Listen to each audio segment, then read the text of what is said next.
বোকাজানান আসাম ভয়েসৰ দৰ্শকসকলক স্বাগতম জনাইছোঁ। মই সঞ্জীৱ।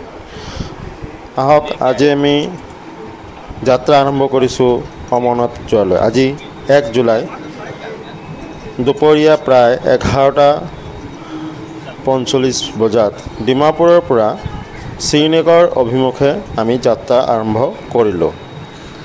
আমি আজি শ্ৰীনগৰলৈ উপস্থিত হ'ম তথা শ্ৰীনগৰৰ পৰা শ্ৰীনগৰৰ ওচৰতে থকা পান্তা চক বুলি এখন বেছ কেম্প আছে, য'ত আমি আজি সন্ধিয়া গৈ উপস্থিত হ'ম তথা তাতে আমি আজি ৰাতি কটাম আৰু অহা কাইলৈ আমি অমৰনাথ যাত্ৰাৰ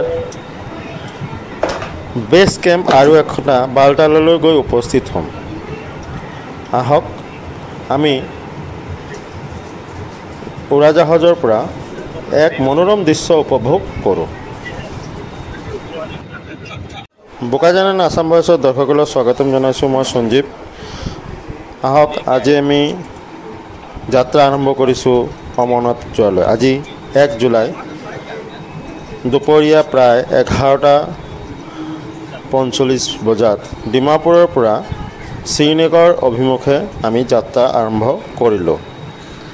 আমি আজি শ্ৰীনগৰলৈ উপস্থিত হ'ম তথা শ্ৰীনগৰৰ পৰা শ্ৰীনগৰৰ ওচৰতে থকা পান্তা চক বুলি এখন বেছ কেম্প আছে, য'ত আমি আজি সন্ধিয়া গৈ উপস্থিত হ'ম তথা তাতে আমি আজি ৰাতি কটাম আৰু অহা কাইলৈ আমি অমৰনাথ যাত্ৰাৰ বেছ কেম্প আৰু এটা বালতাললৈ গৈ উপস্থিত হ'ম। আহক আমি উৰাজাহাজৰ পৰা এক মনোৰম দৃশ্য উপভোগ কৰোঁ। বোকাজানান আসাম ভয়েসৰ দৰ্শকসকলক স্বাগতম জনাইছোঁ। মই সঞ্জীৱ।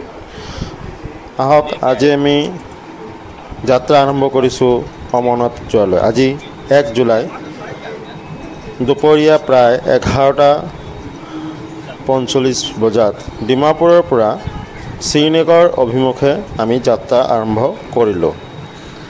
আমি আজি শ্ৰীনগৰলৈ উপস্থিত হ'ম তথা শ্ৰীনগৰৰ পৰা শ্ৰীনগৰৰ ওচৰতে থকা পান্তা চক বুলি এখন বেছ কেম্প আছে, য'ত আমি আজি সন্ধিয়া গৈ উপস্থিত হ'ম তথা তাতে আমি আজি ৰাতি কটাম আৰু অহা কাইলৈ আমি অমৰনাথ যাত্ৰাৰ